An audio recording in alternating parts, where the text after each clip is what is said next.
Hi friends, welcome back to our channel. ఈరోజు అయితే మనం గోంగూర చికెన్ని ఎలా చేయాలో చూసేద్దామా. చాలా సింపుల్గా ఇంట్లో చేసుకోవచ్చు. ఇది చాలా టేస్టీగా ఉంటుంది.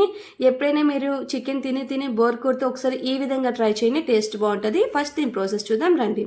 ఫస్ట్ నేను గోంగూరని లేత గోంగూర తీసుకుని పక్కన పెట్టుకున్నాను.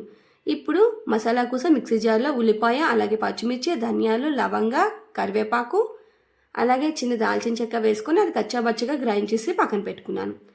ఇప్పుడు ఒక స్టవ్ మీద ప్యాన్ పెట్టుకొని ఆయిల్ వేసుకొని ఆయిల్ అనేది హీట్ అయిన తర్వాత ఆల్రెడీ మనం కడిగి పెట్టుకున్న గోంగూరని కూడా వేసుకొని ఒకసారి బాగా ఫ్రై చేయండి. గోంగూర అనేది కొంచెం ఫ్రై అయిన తర్వాత మిక్సీ వేసుకుంటారు, అలా అయినా చేసుకోవచ్చు. లేకపోతే ఇలా మొత్తం ముద్దగా అయ్యేంత వరకైనా ఉంచుకొని సైడ్కి తీసుకోండి. ఇప్పుడు అదే ప్యాన్లో కొంచెం ఆయిల్ వేసుకొని ఆయిల్ హీట్ అయిన తర్వాత సన్నగా తరిగిన ఉల్లిపాయలు కూడా వేసుకొని ఒకసారి బాగా కలపండి. ఉల్లిపాయలు బాగా ఫ్రై అయిన తర్వాత శుభ్రంగా కడిగిన చికెన్ని కూడా తీసుకొని ఒకసారి బాగా ఫ్రై చేయండి. ఇది మూత పెట్టుకొని ఒక 5 మినిట్స్ పాటు బాగా ఫ్రై చేయండి. చికెన్ అనేది సగం వరకు ఫ్రై అయ్యింది కదా, ఈ టైంలో మనం కచ్చా పచ్చగా దంచిన పేస్ట్ ఉంటుంది కదా, ఆ పేస్ట్ని కూడా వేసుకొని ఒకసారి బాగా ఫ్రై చేయండి. ఇలాగా 50% వరకు ఫ్రై చేసిన తర్వాత వేస్తేనే టేస్ట్ బాగుంటుంది. ఈ మసాలా కూడా ఒకసారి బాగా ఫ్రై చేయండి.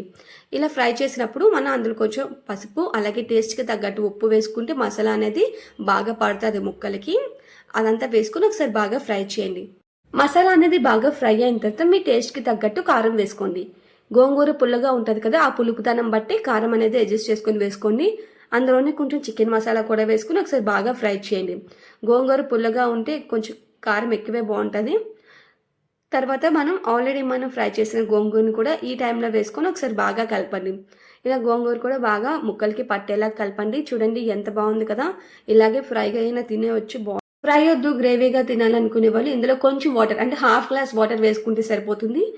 ఎందుకంటే చికెన్ అనేది ఆల్రెడీ చాలా వరకు ఫ్రై అయిపోయింది కాబట్టి కొంచెం వాటర్ వేసుకుంటే సరిపోతుంది. మీ గ్రేవీకి తగ్గట్టు వాటర్ ఉంచుకొని స్టవ్ ఆఫ్ చేసుకొని సైడ్కి ఉంచుకుంటే అంతేనండి.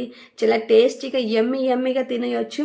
ఇది చల్లగా వర్షం పడితే తింటే చాలా బాగుంటుంది. బిర్యానీ కన్నా చాలా టేస్టీగా ఉంటుంది. Please like